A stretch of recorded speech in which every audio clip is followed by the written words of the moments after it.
Beshikda ota-bobolarimiz, ularning ham ota-onalari yotishgan, hech narsa bo'lmagan, farzandim ham beshikda yotadi, deydiganlar ham bor. Ota-bobolarimiz otda yurishgan, sizchi mashinada yurasiz. Ular kurtka va palto kiyishmagan, ular cho'pon kiyishgan, sizchi nima kiyasiz? Ular krossovka va tufli kiyishmagan, ular maxsi kalish kiyishgan, sizchi nima kiyasiz? Agar barcha savollarga ota-onalarimiz qilgan, uning zararli ta'siri yo'q, biz ham shuning uchun qilamiz deb javob qaytarsangiz, ular qilgan barcha ishlarni qiling, o'zingiz uchun qulay bo'lgan ishlarni emas. Ota-bobolarimiz beshikda yotgan bo'lishi mumkin, lekin bolalarga pampers kiydirishmagan. Ota-bobolarimiz telpe kiygan, cho'pon kiygan, maxsi kalish kiygan, otda yurishgan. Sizchi?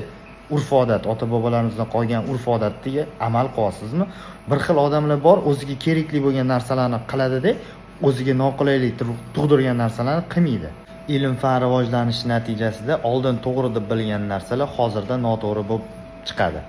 Ya'ni ilm-fanni aqli yetmaydigan narsalar ham bor. Men u haqida gapirmayman. Men ilm-fan isbotlab bergan narsalar haqida gapiraman. Xo'p, ras ota-bobolarimiz urf-odatda o'tganlar diqqatiga. Ota-bobolarimiz pampers ishlatishmagan, telefon ishlatishmagan. Ya'ni bu zamon talabi bilan zamon texnika rivojlangandan keyin kirib kelgan narsalar bizga. Xo'p, bunda sizlar ham ishlatmaylar.